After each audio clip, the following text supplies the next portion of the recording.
Hi guys, ಇದು ನನ್ನ first mini vlog. ಏನಂತ ಅಂದರೆ, ಇವತ್ತು ಸ್ಯಾರಿ ಉಟ್ಕೊಂಡು ಟೆಂಪಲ್ಗೆ ಹೋಗೋಣ ಅಂತ ಸ್ಯಾರಿ ಉಟ್ಕೊಂಡಿದ್ದೀನಿ. ಆಂಟಿ ಥರ ಕಾಣಿಸಿರೋ ಪರವಾಗಿಲ್ಲ ಅಂತ ಉಟ್ಕೊಂಡಿದ್ದೀನಿ. ಅದು ಬೇರೆ ನಿಲ್ತಾ ಇದ್ದೀನಿ. ಫಸ್ಟ್ ಟೆಂಪಲ್ಗೆ ಹೋಗೋ ಮುಂಚೆ ದೇವಸ್ಥಾನನೆಲ್ಲ ನೀಟಾಗಿ ರೆಡಿ ಮಾಡಿಕೊಂಡು ದೀಪ ಹಚ್ಬಿಟ್ಟು ದೇವ್ರಿಗೆ ಪೂಜೆ ಮಾಡಿ 3 ವರ್ಷಕ್ಕೆ ಒಂದು ಸಲ ಬರೋ ಈ ಏಕಾದಶಿನ ನಾನಿದು ಫಸ್ಟ್ನೇ ಸಲ ಮಾಡ್ತಾಯಿರೋದು. ಎಕ್ಸ್ಪೀರಿಯೆನ್ಸ್ ನೋಡೋಣ ಹೇಗಿರುತ್ತೆ ಅಂತ ಮಾಡ್ತಾಯಿದ್ದೀನಿ. ಇವತ್ತೆಲ್ಲ ಉಪವಾಸ ಇದ್ದು ಮಾಡಬೇಕಾಗಿರೋದು ಇದು ಫಸ್ಟ್. ಹೇಗಿರುತ್ತೆ ಏನೋ ಗೊತ್ತಿಲ್ಲ. ನಾನು ಯಾವತ್ತೂ ಒಂದಿನ ಪೂರ್ತಿ ಉಪವಾಸ ಇದ್ದಿಲ್ಲ, ಇವತ್ತಿದ್ದೀನಿ ಗೊತ್ತಿಲ್ಲ ಏನಾಗುತ್ತೆ. ದೇವ್ರ ಹತ್ರನೂ ನನಗೆ ಒಂದು ಅಪ್ಲಿಕೇಶನ್ ಹಾಕಿ ದೇವ್ರ ಹತ್ರನೂ ನಾನು ಕೇಳಿಕೊಂಡು ನೆಕ್ಸ್ಟು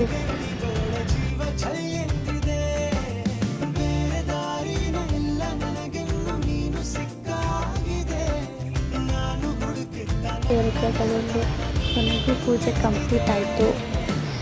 ಪಕ್ಕದ ಮನೆಗೆ ಹೋಗಿ ಬೀದಿ ಹತ್ರ ಮಾತಾಡಿಸ್ಕೊಂಡು ಅವಳಿಗೂ ಮುತ್ತು ಕೊಡು ಅಂತ ಮುತ್ತು ಕೊಡಿಸ್ಕೊಂಡು ಮೇಲೆ ಅವಳಿಗೂ ಮುತ್ತು ಕೊಟ್ಟು ಹಾಯ್ ಮಾಡು ಅಂದರೆ ಬಾಯ್ ಮಾಡ್ತಾಳೆ. ಮೇಲೆ ಈ ಫಿಲ್ಟರ್ ಅಂದರೆ ಅವಳಿಗೆ ಹೆವಿ ಇಷ್ಟ. ಅದಕ್ಕೆ ಈ ಫಿಲ್ಟರಲ್ಲಿ ಒಂದು ವಿಡಿಯೋ ಮಾಡಿಬಿಟ್ಟು ಆಯ್ತು. ಸುಮ್ಮನೆ ಇವಾಗ ಹೊರಡ್ತಾ ಇರೋದು ದೇವಸ್ಥಾನಕ್ಕೆ. ಬಸ್ಸಲ್ಲೆಲ್ಲ ನನ್ನೇ ನೋಡ್ತಾರೆ. ಫಸ್ಟ್ ಟೈಮ್ ಈ ಥರ ಕ್ಯಾಮ್ರಾ ಹಿಡ್ಕೊಂಡು ವಿಡಿಯೋ ಮಾಡ್ತಾ ಇರೋದು. ಅದು ಇರಲಿ ಅಂತ ಸ್ನ್ಯಾಪ್ ಹಾಕ್ತಾಯಿದ್ದೀನಿ. ಅಲ್ಲಿ ಚಾಲುವಿ ಕ್ರಾಸ್ ತಲುಪಿದೆ. ಚಾಲುವಿ ಕ್ರಾಸಲ್ಲಿ ನೋಡ್ತೀನಿ ಬಸ್ ಸ್ಟ್ಯಾಂಡಲ್ಲಿ ನಿಂತ್ಬಿಟ್ಟು ಬಸ್ಸಿಗೆ ನಿಲ್ಲಿಸ್ತೀನಿ. ಅದಕ್ಕೆ ನಾನು ಈಗ ಸಿಗ್ನಲ್ ಹೋಗಿ ಹತ್ಕೊಂಡು ಮತ್ತೆ ವಿಡಿಯೋ ಮಾಡ್ತಾ ಹಂಗೇ ಹೊರಟೋದು. ಈಗ ಮಾರ್ನೆಟ್ನಲ್ಲಿ ಇಳ್ಕೊಂಡು ಅಲ್ಲಿಂದ ಮಠಕ್ಕೆ ಹೋಗೋ ಬಸ್ ಬರುತ್ತೆ ಅನ್ನೋದೇ ನನಗೆ ಗೊತ್ತಿಲ್ಲ. ವಾಂಟಿ ಹೇಳಿದ ಮೇಲೆ ಗೊತ್ತಾಗುತ್ತೆ. ಅದಕ್ಕೆ ವಾಂಟಿ ಹತ್ರ ಟಿಕೆಟ್ ಇಸ್ಕೊಂಡು ಟಿಕೆಟ್ ತಗೊಂಡು ಇವಾಗ ಮಠಕ್ಕೆ ಹೋಗ್ತಾ ಇದ್ದೀವಿ. ಹೋಗ್ತಾ ಇದ್ದೀನಿ. ನಾನೊಬ್ಬಳೇ ಹೋಗ್ತಾ ಇರೋದು. ಅಲ್ಲಿ ರೋಡಲ್ಲೇ ನಿಲ್ಲಿಸ್ಬಿಟ್ರು ಅಂಕಲು. ಅದಕ್ಕೆ ನಡ್ಕೊಂಡು ಹೋಗ್ತಾ ಇದ್ದೀವಿ. ಯಾಕಂದರೆ ಎಷ್ಟು ಜನ ಹೋಗ್ತಿದ್ದಾರೆ ಅಂದರೆ ಇವತ್ತು ಫುಲ್ಲು ರಶ್ಶು, ಮಠ ಫುಲ್. ಅದಕ್ಕೆ ನಡ್ಕೊಂಡು ಹೋಗ್ತಾ ಇದ್ದೀವಿ. ಆಮೇಲೆ ಅಲ್ಲಿ ಟೆಂಪಲ್ಗೆ ದರ್ಶನ ನಿಂತ್ಕೊಂಡು ಇಷ್ಟುದ್ದ ಕ್ಯೂ ಐತೆ. ಪ್ರತಿ ಸಲ ಬಂದಾಗೆಲ್ಲ ಹಂಗೆ ಹೋಗ್ಬೇಕಿದೆ. ಇವತ್ತು ಇಷ್ಟು ಹಂಗೆ ರಾಯರ ದರ್ಶನ ಮಾಡಿಕೊಂಡು ರಾಯರನ್ನ ಜಪ ಮಾಡಿಕೊಂಡು ಸ್ವಲ್ಪ ಹೊತ್ತು ಅಲ್ಲೇ ಕುತ್ಕೊಂಡು 108 ಸಲ ಶ್ರೀ ಭಗವತಿ ವಾಸುದೇವಾಯ ನಮಃ ಅಂತ ಜಪ ಮಾಡಿ ಅಲ್ಲೇ ಕುತ್ಕೊಂಡು ವಿಡಿಯೋ ಮಾಡಿಕೊಂಡು ಸುಮ್ಮನೆ ಕ್ಯಾಮ್ರಾ ಹಿಡ್ಕೊಂಡು ನನಗೆ ನಗು ಬರ್ತದೆ. ಏನು ಮಾಡಬೇಕು ಗೊತ್ತಾಗ್ತಿಲ್ಲ. ಆದರೂ ಮಾಡಿದ್ದೀನಿ, ಪರವಾಗಿಲ್ಲ. ಬೆಟರ್ ಲಕ್ ಅಂದ್ಕೊಂಡು. ಅದಕ್ಕೆ ಫಸ್ಟ್ ಟೈಮ್ ನಾನು ಈ ಥರ ವಿಡಿಯೋ ಮಾಡ್ತಾ ಇರೋದು. ಯಪ್ಪ ನಿಲ್ಸ್ಕೊಂಡು ಹೇಳ್ತಿದ್ದೆ. ಈ ಥರ ಹಿಡ್ಕೊಂಡು ನೋಡಿದ್ರೆ ನನಗೂ ನಗು ಬರ್ತಾಯಿದ್ದೆ. ಕ್ಯಾಮ್ರಾ ಹಿಡ್ಕೊಂಡು ನೋಡಿದ್ರೆ ಏನಾಗುತ್ತೆ ಅಂತ ನನಗೂ ಗೊತ್ತಿಲ್ಲ.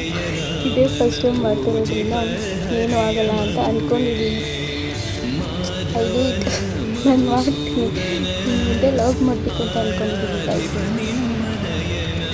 ಆಮೇಲೆ ಇಲ್ಲಿ ನೀರು ಚೆನ್ನಾಗಿ ಕುಡಿತಾ ಇತ್ತು ವಿಗ್ರಹ ಮೇಲೆ. ಅದಕ್ಕೆ ವಿಡಿಯೋ ಮಾಡ್ಕೊಂಡು ಅಲ್ಲಿಂದ ರಾಘವೇಂದ್ರ ಸ್ವಾಮಿ ಮಠದಿಂದ ಹೊರಡ್ತಾ ಇದ್ದೀನಿ. ಆಮೇಲೆ ಇಲ್ಲಿ ಸಾಯಿಬಾಬಾ ಟೆಂಪಲ್ ಇದೆ. ಅದರಿಂದ ಸ್ವಲ್ಪ ಮುಂದೆ ಬಂದರೆ ಅಲ್ಲೇ ಟೆಂಪಲ್ ಸಿಗುತ್ತೆ. ಆ ಟೆಂಪಲ್ನ ವಿಸಿಟ್ ಮಾಡಿ ಆ ದೇವ್ರ ಹತ್ರನೂ ಸ್ವಲ್ಪ ಅಪ್ಲಿಕೇಶನ್ ಹಾಕಿ ಅಲ್ಲಿ ಹೋದರೆ ಇಷ್ಟೊಂದು ಜನ ನಿಂತ್ಕೊಂಡವ್ರು. ಇದೆ ಲೈನು ಇಷ್ಟುದ್ದ, ತುಂಬ ಲೈನ್ ನಿಂತ್ಕೊಂಡು ಇವಾಗ ಅಂದರೆ ನನಗೆ ಆವಾಜ್ ಆಗ್ತೈತೆ ಹೋಳಿ ಅಂತ. ಹುಡುಗರ ಹತ್ರ ಆವಾಜ್ ಕೇಳಿಸ್ಕೊಂಡು ದೇವ್ರ ದರ್ಶನ ಮಾಡಿಕೊಂಡು ಇದು ವಿಡಿಯೋ ಚೆನ್ನಾಗಿ ಮಾಡಿದ್ದಾರೆ. ಅದಕ್ಕೆ ವಿಡಿಯೋ ಮಾಡಿಕೊಂಡೆ. ಆಮೇಲೆ ಹಸುಗಳು ಇಟ್ಟಿದ್ರು ಅಲ್ಲಿ 2, ಅದನ್ನು ವಿಡಿಯೋ ಮಾಡಿಕೊಂಡು ದೇವ್ರ ದರ್ಶನ ಮಾಡಿಕೊಂಡು ನೆಕ್ಸ್ಟ್ ಆಟೋ ಹತ್ಕೊಂಡು ಸುಸ್ತಾಗೋಯ್ತು. ಅಷ್ಟೆಲ್ಲ ದರ್ಶನ ಮಾಡ್ಕೊಂಡು ಬರೋ ಅಷ್ಟೊತ್ತಿಗೆ ಎಷ್ಟು ರಶ್ ಇತ್ತು ಗೊತ್ತಾ. ಅವಾಗ ಆಟೋ ಹತ್ಕೊಂಡು ಸೀದಾ ಮನೆಗೆ ಬಂದುಬಿಟ್ಟಿದೆ. ಮನೆಗೆ ಬಂದುಬಿಟ್ಟೆ. ಫೈನಲಿ ಮನೆಗೆ ಬಂದುಬಿಟ್ಟು ಸ್ವಲ್ಪ ನೆಮ್ಮದಿ ಆಯಿತು. ಇಷ್ಟೇ ಇವತ್ತಿನ ವ್ಲಾಗ್. ಬಾಯ್.